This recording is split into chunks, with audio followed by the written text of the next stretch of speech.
Have you ever had a secret so big, so unbelievable that you couldn't even tell your closest friends? What if that secret wasn't just something you hid? What if it was a part of you? Something you couldn't change no matter how hard you tried? Well, let me tell you a story. A story that starts in a quiet market square, where everything seemed ordinary, yet nothing was as it seemed. I wasn't like the other girls in my village. While most of the other women would be at home, caring for their families or doing chores, I had a different routine. Every day, I would walk to the market square with a basket full of fresh vegetables. My hands, always stained from the earth, would carry tomatoes, onions, and peppers. And I would set up my stall with the same smile on my face every morning. People knew me. I was just a simple market seller. Amaka, the girl with the warm laugh and a basket of fresh produce. I'd exchange pleasantries with the other vendors, chat with the old man who sold fish, or the baker who always shared his bread. But behind my eyes, there was a secret. A secret so big that not even the people closest to me could ever know. I wasn't just a girl. I was a mermaid. It was a hot afternoon, the kind where the sun beats down relentlessly, and the only relief comes from the occasional breeze. I was chatting with a friend when I felt it, the first drop of rain. At first I thought it was nothing. The sky had been clear for so long, surely it was just a fluke. But then the sky darkened and the wind began to whip through the market. Within seconds the storm was upon us, loud, powerful, and uninvited. People began to scramble, covering their goods, rushing to seek shelter. I quickly packed my basket, but just as I reached for the last basket of tomatoes, something happened that I couldn't control. A drop of water splashed onto my skin. In that instant, I froze.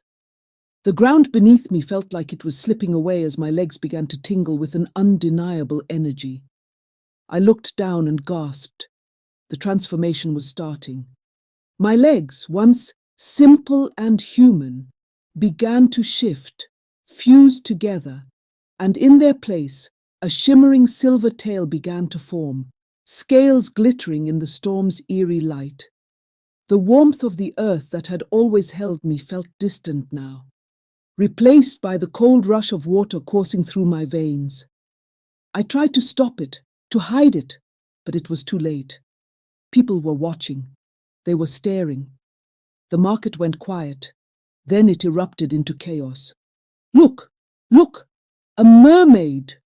Someone screamed. I tried to hide, but my transformation was complete. I was no longer Amaka, the simple girl with a basket of vegetables. I was something different, something dangerous, something they didn't understand. The fear spread quickly. Some people backed away in terror, shouting that I was cursed.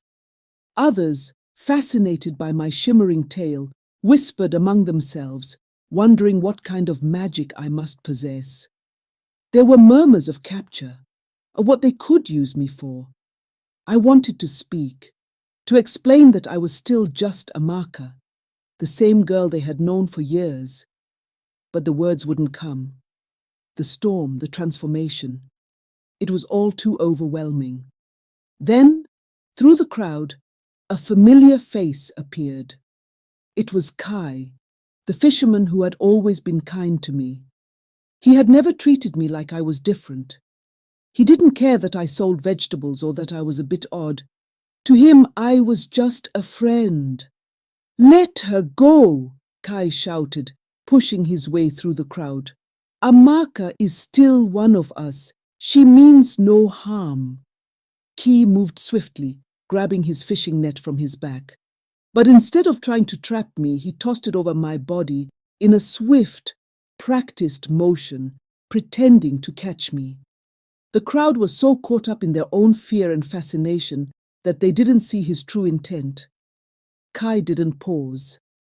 With a strength born from years of pulling in heavy nets, he lifted me into his arms and ran, his heart pounding with the same urgency that coursed through mine. He didn't look back. He just kept running. Before the crowd could react, Kai reached the riverbank. The storm was still raging, but the river was calm, as if it had been waiting for me. Without hesitating, Kai tossed me into the water with one powerful throw, and in an instant I was gone. The world above the water seemed so distant now. I swam, faster than I ever had before, my tail slicing through the water with grace and power. I couldn't look back, couldn't think about the market, the chaos, the people who once knew me. All I could focus on was the water, the only place I truly belonged. The market, the town, it would never be the same. Some people would always remember the day a mermaid had walked among them. They'd tell stories, some of fear, some of fascination. But one thing was certain, they would never forget me. As for me, I stayed hidden in the river. I wasn't ready to face the world again. Not yet. And so I waited for the day I could return, when the world would finally understand, when I could be more than just a secret, when I could be a marker again, but this time, free of fear and filled with understanding. And that, my friends, is how I became the mermaid of the market, a tale of secrets, danger, and escape, a story that no one could forget, and one that I would never be able to escape from. With that said, thanks for watching, and until next time.